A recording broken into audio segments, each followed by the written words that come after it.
Buddhism. What's noble about the Noble Truths?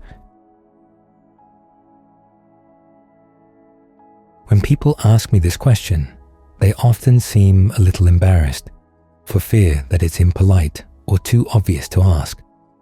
But it's well worth asking.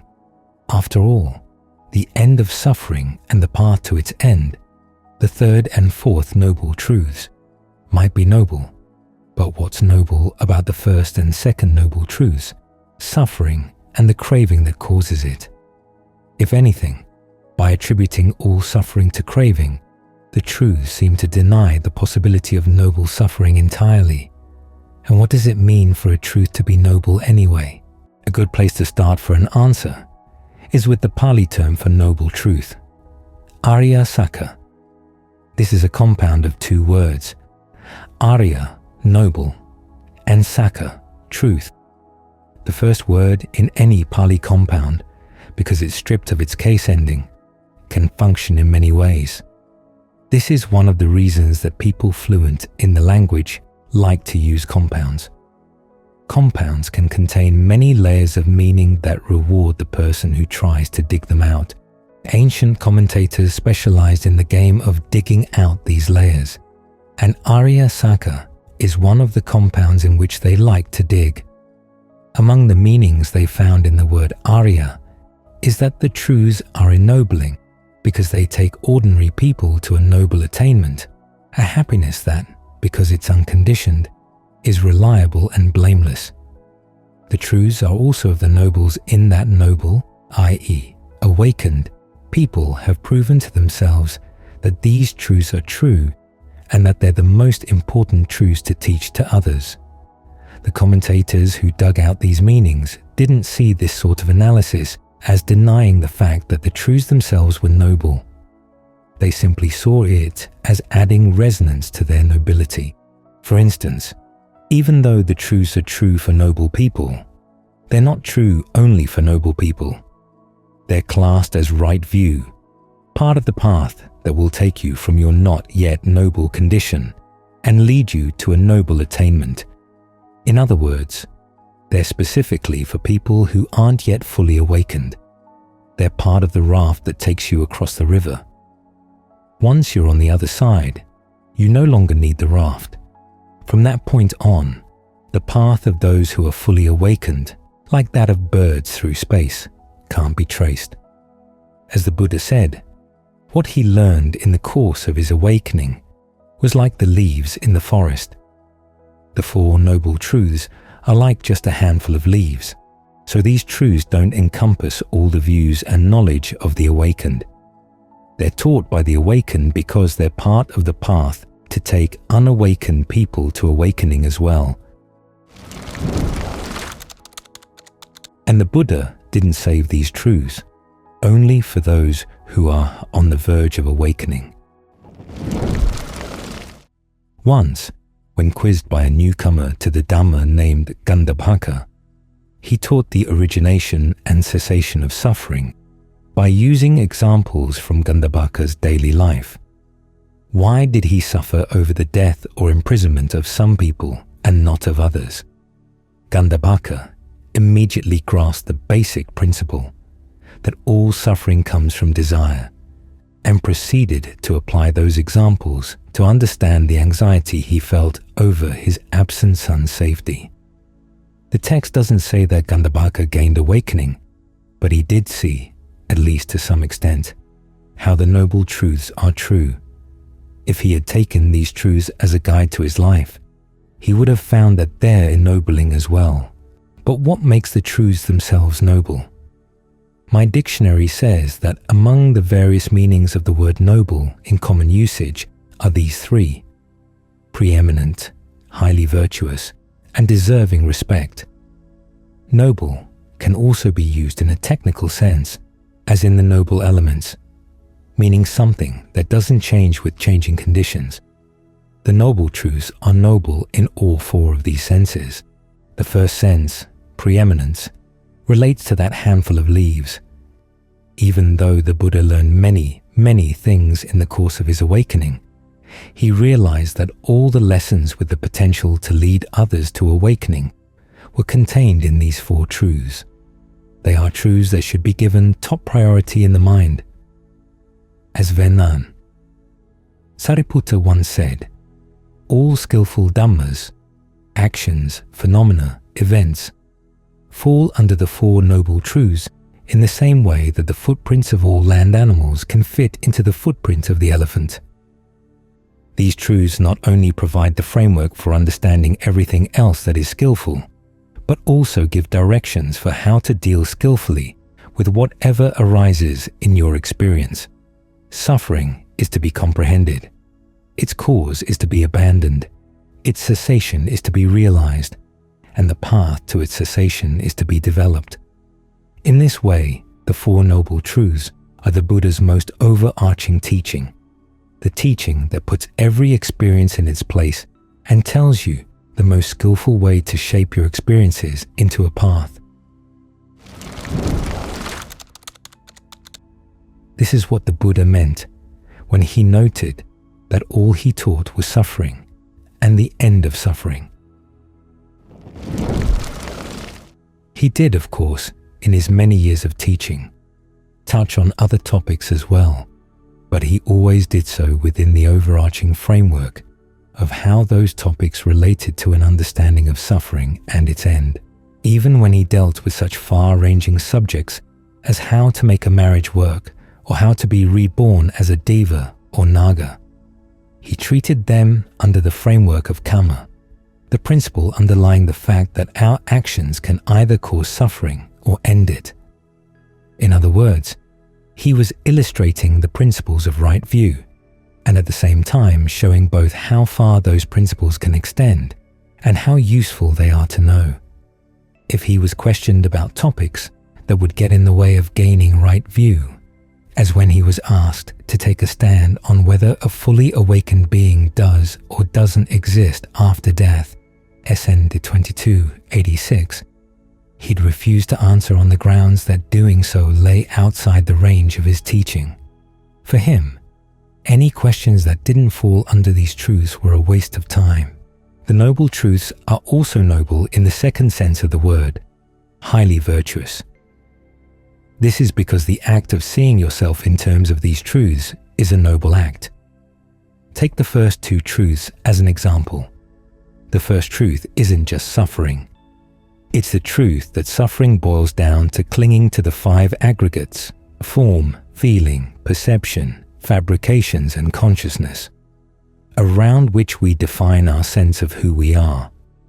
To see your sense of self as inherently stressful is to give you some distance from it. Instead of simply following the dictates of what you think you are, you can step back from them and see how harmful they can be. In this way, you begin to comprehend them, and in gaining this objectivity, you're in a better position to act in less selfish ways. The willingness to view your sense of self in line with this truth is a virtuous act in and of itself. The same point holds for the second noble truth. It's not just craving. It's the truth that craving is the cause of suffering. To view your cravings in this way gives you some distance from them and puts you in a position where they're easier to drop when you see the stress and suffering they cause. The noble truths are also noble in the sense that they deserve respect. This, in fact, is one of the meanings of noble that the Buddha himself explicitly used. He didn't reserve the term only for those who have already reached awakening. He also used it to describe the search that takes you there. Any search for a happiness in things subject to aging, illness, or death, he said, is ignoble. The search for a deathless happiness is the only noble search there is. As part of the path to the deathless, the noble truths are noble in that they provide accurate directions for how to focus your search for happiness in a direction that genuinely deserves respect, toward a happiness that's harmless, lasting, and true. Finally, several passages in the canon describe the four noble truths in ways suggesting that noble here also means universal and unchanging.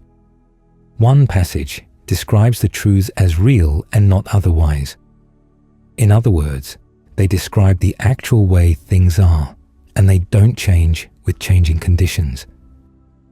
Many other passages contrast the truths with a set of teachings that AN 1020 describes as idiosyncratic, pachika truths, statements that are partially true, or true only for people who have a partial view of reality.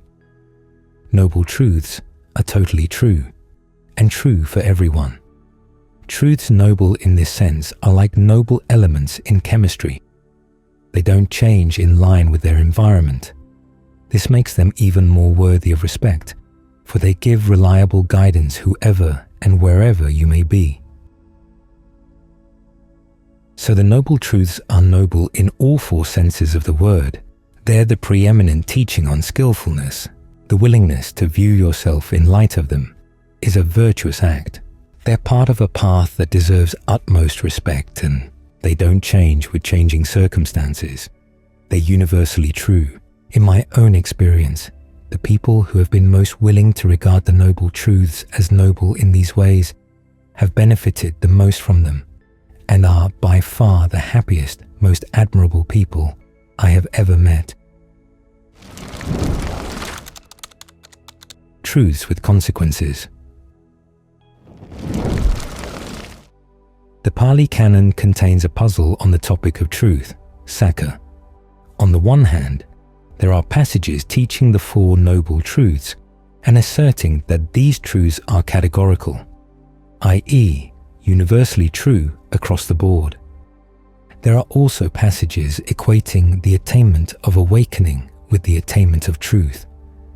On the other hand, there are passages like these from the Atthakavagga, implying that the Buddha was beyond holding to any assertions as true or false. Of what would the Brahmin say true or false? Disputing with whom? He in whom equal, unequal are not. Those who dispute taking hold of a view, saying, this and this only is true, those you can talk to. Here there is nothing, no confrontation. At the birth of disputes, the canon also contains a related puzzle on the issue of views, ditthi, the opinions that people adopt about the truth. On the one hand, it draws a sharp line between right and wrong views, asserting that seeing things in terms of the Four Noble Truths is right view, and that right view is an indispensable part of the path to the end of suffering. On the other, the canon contains passages like these, also from the Atthakavagga, asserting that a person at peace is better off not clinging to any view or asserting any view as necessarily true. But how, in connection with what, would you argue with one uninvolved? He has nothing, embraced or rejected, has sloughed off every view. Right here, everyone, by whom, with what, should he be pigeonholed? Here in the world, on this Brahmin, who hasn't adopted views, I don't say, that's how it is. The way fools tell one another, they each make out their views to be true, and so regard their opponents as fools. The Brahmin, evaluating, doesn't accept theory, doesn't follow views, isn't tied even to knowledge.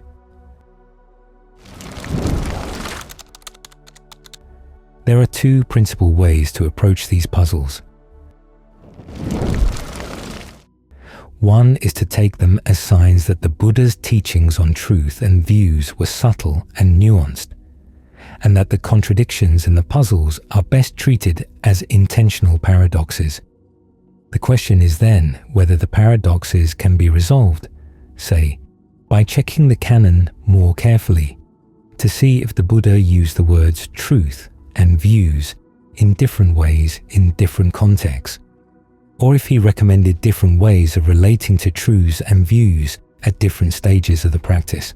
The other approach is to assume that the Buddha's attitude to truths and views was basically simple, and that he defined his terms consistently across the board, with no variations for different stages in the path. From this assumption, it would follow that only one side of each contradiction, either the side with a firm sense of right and wrong and true and false, or the side rejecting notions of right and wrong and true and false, accurately reflects the Buddha's views on truth and views, and that the other side is a later interpolation inconsistent with the Buddha's true teachings on these topics. Now, the above passages asserting the need to go beyond views and attachments to true and false all come from the Attaccavagga, a set of poems in the 5th Nikaya, or collection of suttas in the Pali canon, because the Attaccavagga is mentioned in other parts of the canon, indicating that it is older than the passages that mention it. A number of scholars have proposed that it is actually older than all the rest of the canon. Taking up this proposal, those who hold to the simpler school of interpretation have suggested that these passages reflect the Buddha's original views on truths and views. As a result, they conclude that the passages asserting the categorical status of the 4 noble truths and right view found in the rest of the canon, the Vinaya, the first 4 Nikayas, and other poetry in the 5th Nikaya, are later interpolations. From there, these scholars have further interpreted these passages from the Attaccavagga in line with traditional Western schools of thought that have also questioned the existence of objective truths, coming to a variety of conclusions such as these. A person on the path should hold to no fixed views of right and wrong, even views about the path. The Buddha refused to take a position on questions of truth, because there is no way of knowing if assertions about truths correspond to the way things actually are. Agnosticism is thus the position closest to the Buddha's own attitude to truth. The Buddha believed that each person has to find his or her own truth, and that any attempt to assert a universal truth is nothing more than an illegitimate attempt to assert power over others. Although these conclusions differ in their details, they all agree in rejecting the idea of categorical, objective truths, of a clear right and wrong. Thus, if they were an accurate portrayal of the Buddha's position on truths and views, they would further imply, at the very least, that the traditional teachings on the 4 noble truths and right view are nothing more than subjective opinions that carry no special authority for a person interested in trying to put an end to suffering. More seriously, they would imply that the traditional teachings are a gross distortion of the Buddha's message, that the 4 noble truths are not really true, that even the idea of right view is wrong, and that a person on the path should hold to no truths and no views at all, even about the means and ends of the path. It doesn't take too much thought to see that each of the above conclusions is self-contradictory, in that no view asserting the invalidity of truths and views can avoid calling itself into question. And if we can't have views about the true means and ends of the Buddhist path, why are we talking about Buddhism at all? But even if we put aside the issue of whether these conclusions can stand up to close scrutiny on their own terms, a survey of the Pali Canon shows that they are based on a false assumption about the canon.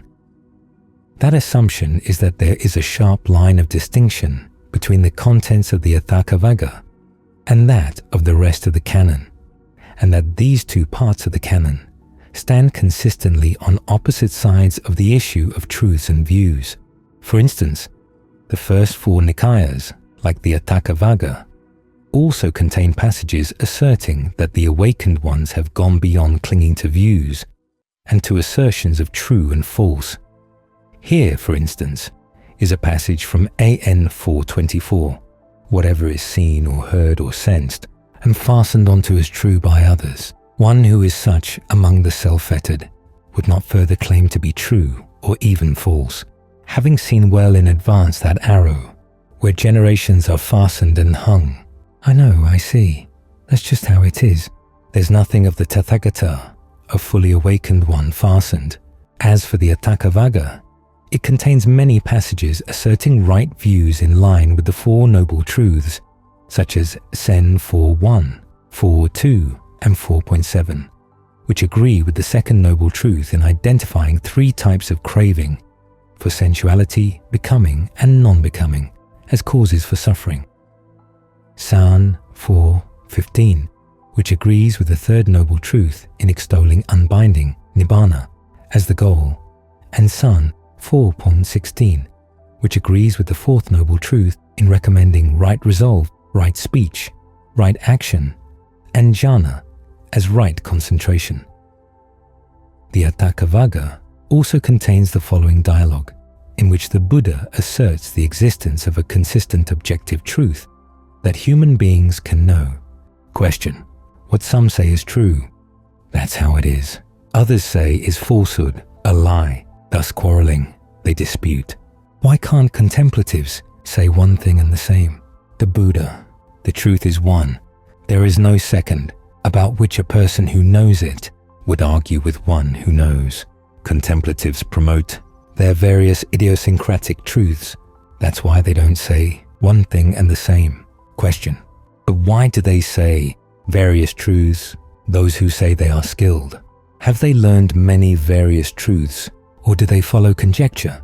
The Buddha, apart from their perception, there are no many various constant truths in the world. At the same time, the series of poems in the Attaccavagga discussing issues of truth start with the following passage, indicating that their rejection of true and false holds not for all truths, but for idiosyncratic pacceka ones, i.e., truths that are not universally true. Only here is their purity. That's what they say. No other doctrines are pure, so they say, insisting that what they depend on is good. They are deeply entrenched in their idiosyncratic truths. Taken together, these passages suggest that the Buddha in the Attaccavagga was denying not the validity of all views and truths, but only the validity of universal claims made for views and truths that don't deserve them. Given that many of the poems in the Attaccavagga take the form of riddles with frequent paradoxes and plays on words, it shouldn't be surprising that its message is complex. These two passages also call into question the three conclusions drawn from taking the previous Attaccavagga passages out of context. Because the truth is one, it can be argued that it doesn't change. Thus, there can be fixed standards for measuring one's own views as right or wrong, as long as one is still on the path. One should regard right view as unfixed only to the extent that one has yet to confirm through experience whether it is genuinely right in leading to the end of suffering. The fact that people can know this truth implies that they are in a position to judge how well statements about it actually correspond to its reality. And because they know, agnosticism is far from the Buddha's own recommended attitude toward truth. The fact that people who actually know genuine truth don't dispute with one another about it implies that the truth is the same for all who experience it, and that it is not a purely subjective or individual matter. All of this suggests that the simple school of interpretation doesn't do justice to the Pali Canon's puzzles on truths and views. This means that we have to explore how they might function as paradoxes to be resolved. To do this, we have to look more closely at what the canon has to say on the question of truths and views, to see if we can detect any nuances or distinctions that would help to resolve the paradoxes and provide practical insights into how to relate to truths and views in a way that actually leads to the end of suffering. The first distinction worth noting is that the word truth in the canon has at least two meanings that are relevant to the paradoxes. In some instances, truth means a true event or experience, something that actually happens or exists. In others, truth means a statement about actual events or experiences. The failure to note this distinction has bedeviled many Western writers trained in schools of thought that hold to the belief that truth applies only to statements and not to events described by statements. The fact that the Buddha didn't hold to this belief is shown in the following passage, which describes unbinding itself as a truth. Whatever is deceptive is false. Unbinding, the undeceptive, is true. Thus a monk so endowed is endowed with the highest determination for truth. For this, unbinding, the undeceptive, is the highest noble truth. Similarly, the following passage talks about experiencing a truth with the body, which obviously means not touching a statement, but directly realizing the experience of the truth in and of itself. Exerting himself, he both realizes the ultimate meaning of the truth with his body and sees by penetrating it with discernment. The Buddha also uses truth in this way when he teaches the duties appropriate to the Four Noble Truths: that the truth of suffering is to be comprehended, the truth of its cause abandoned, the truth of its cessation realized, and the truth of the path to its cessation developed. Obviously, these duties don't involve, for example, abandoning the statement about the cause of suffering or developing the statement about the path. Instead, you abandon the actual qualities of mind that act as the cause and develop the actual qualities of mind that function as the path. Understanding these two meanings of truth helps to resolve the paradox concerning the relationship of the fully awakened person to the truth.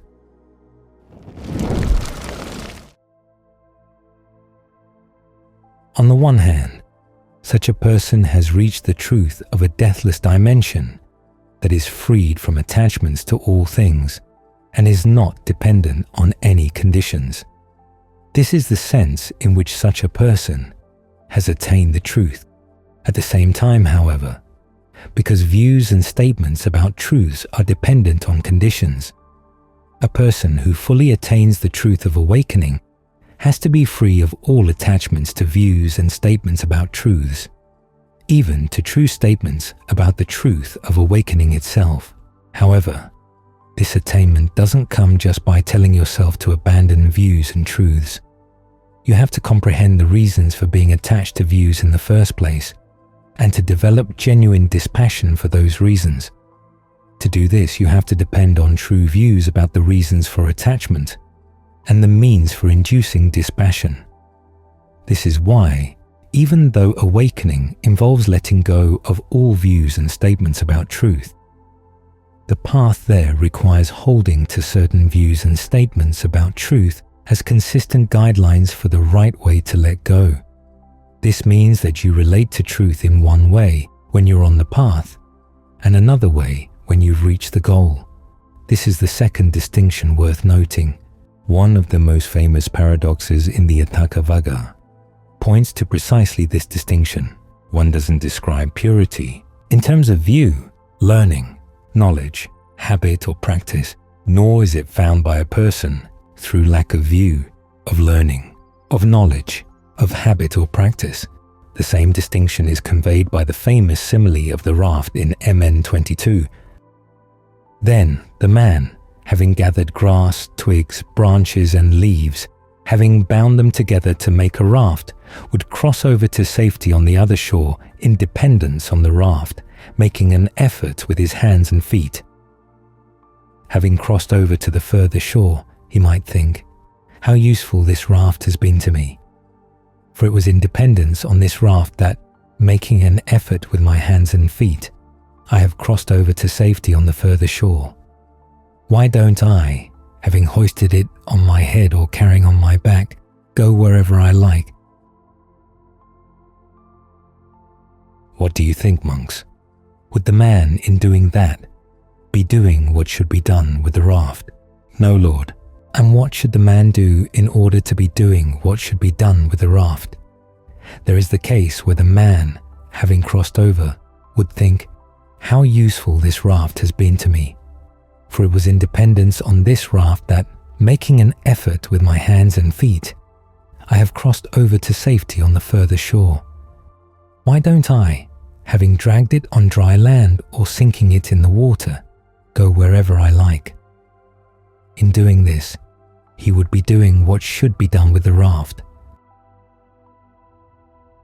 Even though you let go of the raft on reaching the shore, you have to keep holding firmly to the raft while making an effort with your hands and feet to reach the shore in the first place. To make a show of your lack of attachment to the raft by dancing around on the top of it is to risk being swept away by the river to the whirlpools downstream. Putting this principle into practice when following the path means two things. 1. Adopting right, i.e., effective views about truth. 2. Using them properly. In judging whether a view is right or wrong, the Buddha advises assessing it in terms of the consequence of holding on to it. This means judging it by the actions it leads to and the results of those actions, and specifically, how well those actions lead to the end of suffering.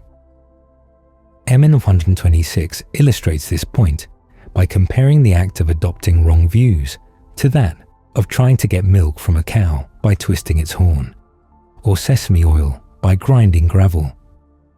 To adopt right views, it says, is like trying to get milk from a cow by pulling on its udder, or sesame oil by grinding sesame seeds. In this way, the Buddha recommends looking at truths as instrumental, IDE, as means to an end. His position on this point is similar to that of Western pragmatism, which also recommends judging truths in terms of the acts they inspire and how well those acts lead to your desired goals. However, the Buddha's teaching here differs from that of pragmatism on two important points.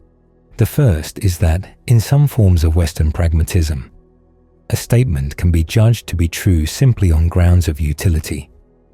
If adopting it as a view is beneficial as means to a particular end, such as making money or soothing your feelings, then it's true.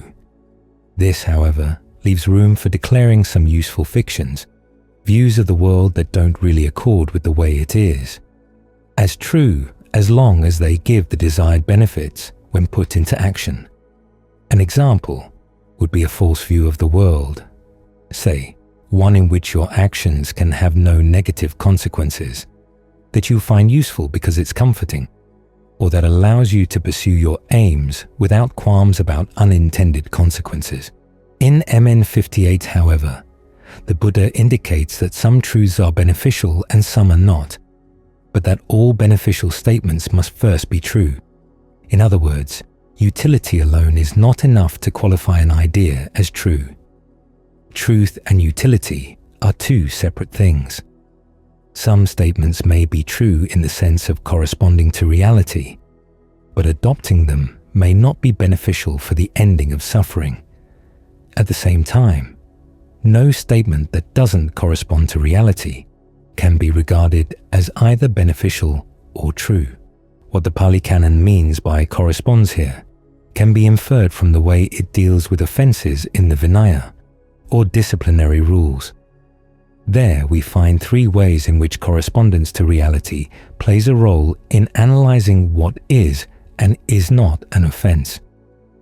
All three types of correspondence are fairly straightforward and commonsensical, but they prove to have deeper implications for the practice. First, for a perception to be true, it must match the facts.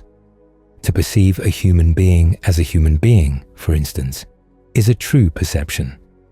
To perceive that human being as a common animal or a mannequin would be a false perception. For ease of reference, this can be called correspondence of perception. Second, when one makes a statement to others, especially when accusing another monk of an offense, one must accurately cite one's evidence for making the statement.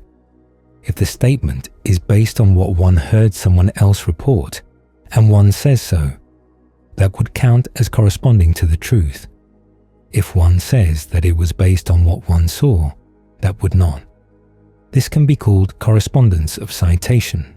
Third, when one is accused of an offense, one must give a truthful account of what one actually did.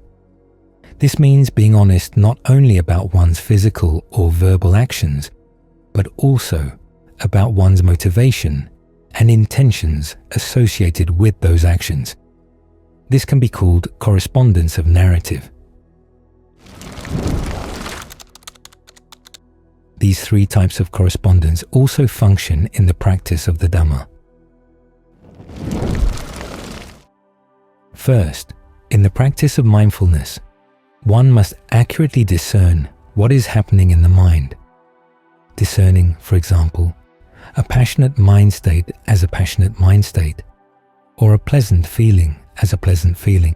Second, when making a statement, one safeguards the truth by accurately reporting the evidence or line of thought on which the statement is based. For example, if one's statement is based on reasoning rather than direct experience, one safeguards the truth by saying so. Even though this second type of correspondence focuses primarily on statements to others, it carries over into matters within the mind. If you are careful about citing the sources of the opinions you express to others, you will also become more sensitive to the sources of your own internal assumptions about the world and the self. This helps you to see how arbitrary many of those assumptions are, which makes it easier to abandon them if they get in the way of the practice. Finally, as the Buddha taught his son, Rahula, anyone who hopes to make progress in the path must be truthful in assessing his or her motives when contemplating an action in thought, word, or deed, and in assessing the actual results of one's actions, both while doing them and after they're done. You can't learn to advance your aims, i.e., you can't be a truly effective pragmatist if you don't accurately know what you're doing and the results of what you've done. The second and third types of truth as correspondence, accurately citing the source of your opinions and giving an honest account of your actions, are directly related to each other in that they focus your attention on your actions, what you did to shape the opinions that you bring to experience, and how you shape your experience in general through your intentions. The ability to be sensitive to these processes as they happen is central to the development of liberating discernment. The importance of all three types of truth as correspondence in the practice is reflected in the Buddha's admonition to his son Rahula.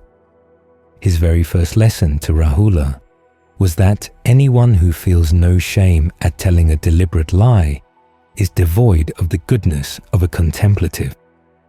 Elsewhere, the Buddha stated that if you feel no shame at telling a deliberate lie, there is no evil that you will not do.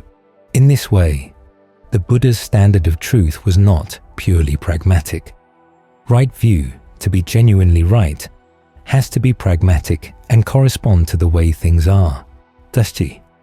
The second point of difference between the Buddha's attitude toward truth and that of Western pragmatism is that many forms of pragmatism lack any objective standards for judging what works when put into practice in attaining a desired goal.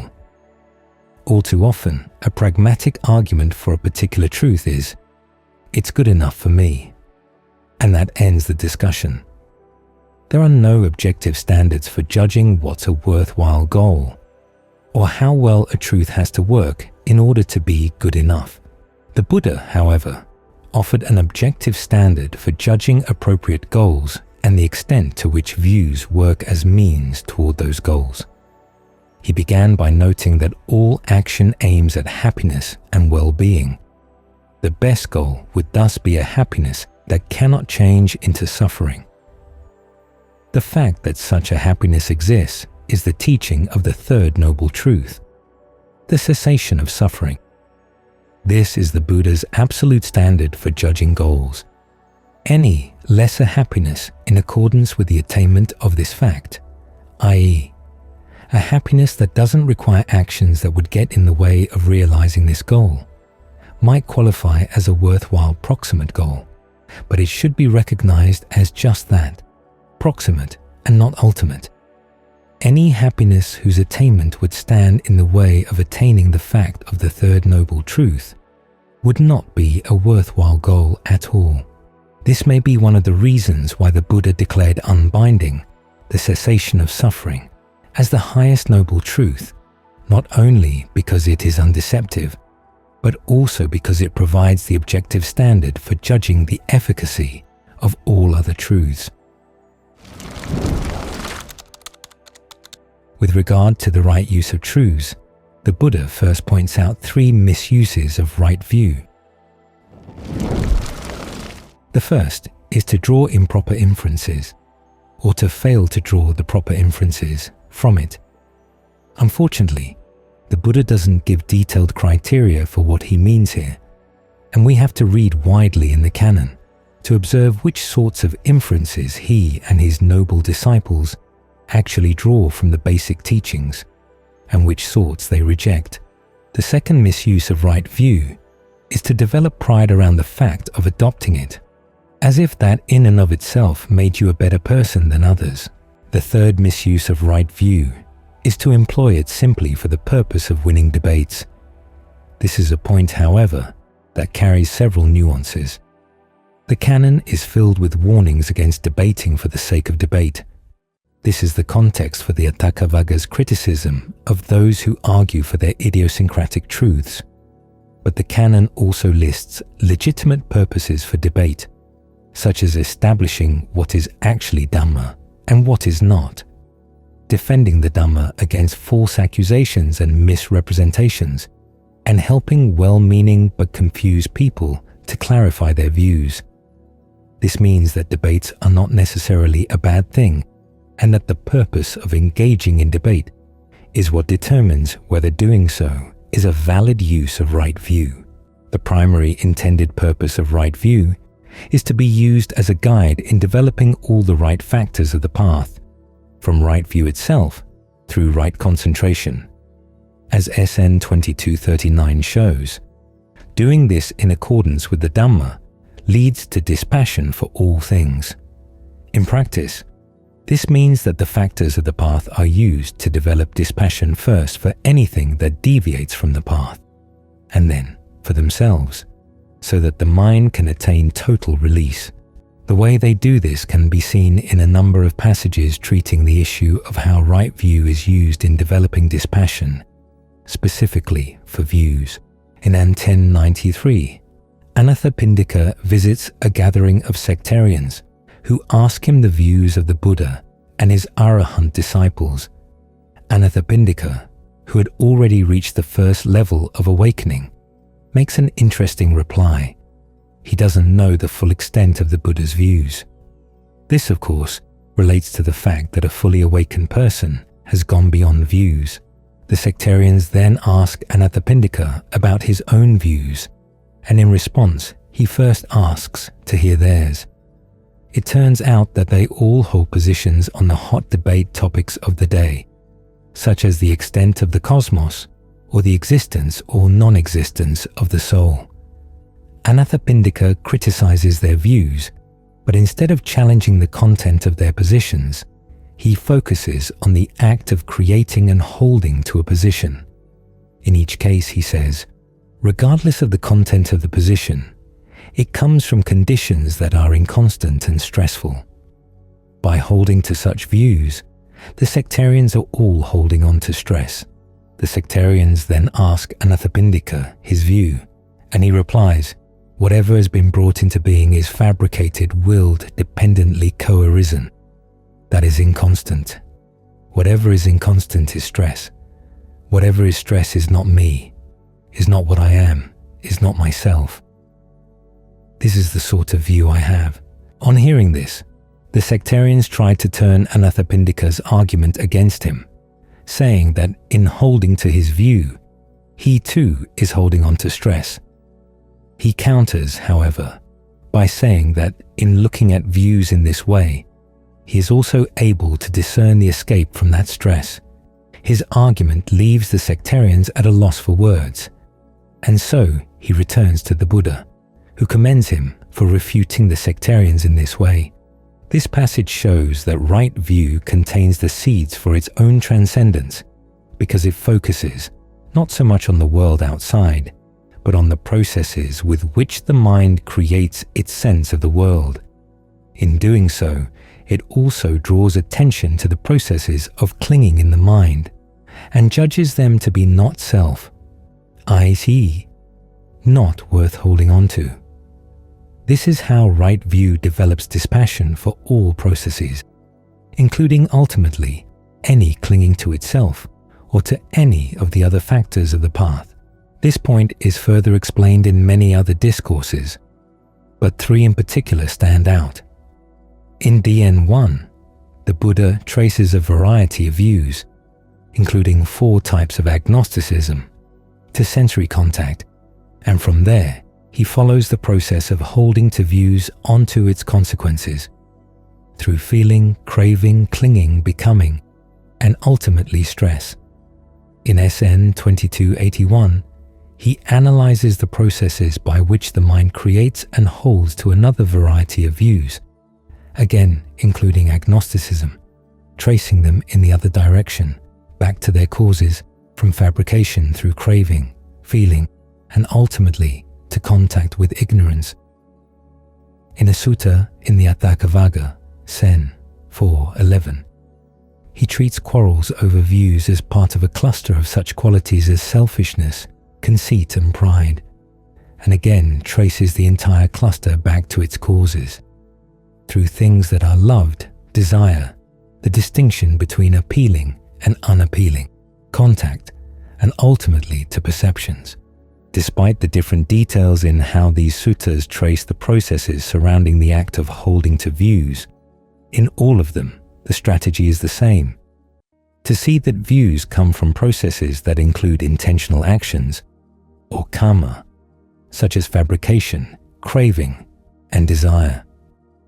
This is why the teaching on karma is such an important tool in the strategy of right views.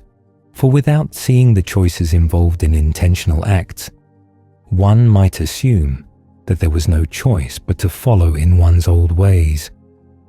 These intentional acts, in turn, are shown to exist in a web of dependencies that are fragile, unreliable, and unsafe, in that holding to them one opens oneself to suffering.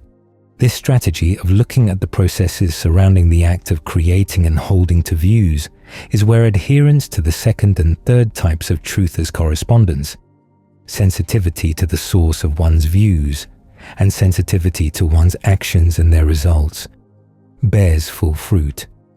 Without having developed sensitivity to these types of truth on the blatant level, it would be impossible to undertake this subtler stage in dismantling attachment to views. The ultimate result, as Sen 4:11 concludes, is to see that genuine safety can be found only in going beyond dependencies of every sort, and only when the mind realizes this can it be in a position to abandon all passion for fabricating those actions and dependencies any further. When the mind stops fabricating them, they cease. As MN 118 and DN 1 add, when this cessation is followed by full relinquishment of even the discernment that led to cessation, the mind is fully released. In the words of DN 1, this, monks, the Tathagata discerns, and he discerns that these standpoints, thus seized, thus grasped at, lead to such and such a destination, to such and such a state in the world beyond, and he discerns what is higher than this, and yet discerning that, he does not grasp at that act of discerning, and as he is not grasping at it, unbinding nibbutsi is experienced right within, knowing as they have come to be, the origination, ending, allure, and drawbacks of feelings, along with the emancipation from feelings. The Tathagata, monks, through lack of clinging sustenance, is released. However, without that discernment and the strategies needed to give rise to it, even the Buddha's release wouldn't have happened. This is why, even though a fully awakened person has gone beyond attachment to views, he or she recognizes that the truths of right view are essential guides to those strategies. As a result, when teaching others, such people continue to teach the truths of right view, so that their listeners, in holding to them, can master those strategies too. And it's important that they hold to these truths consistently, for only then will those strategies be able to do their work in an all-around way. But because those strategies are means to an end, the Buddha was careful to leave behind a number of paradoxical teachings about truths and views, as a warning not to fall into the simple-minded trap of taking views as ends in themselves. Thinking, for instance, that the purpose of the path is to arrive at right view, and to realize instead that there will come a point in the practice where even ideas of true and false must be put aside, so the more fully we appreciate the Buddha's paradoxes on truths and views, the more fully we'll be able to benefit from the consequences of adopting right view and putting into practice the truths that he taught.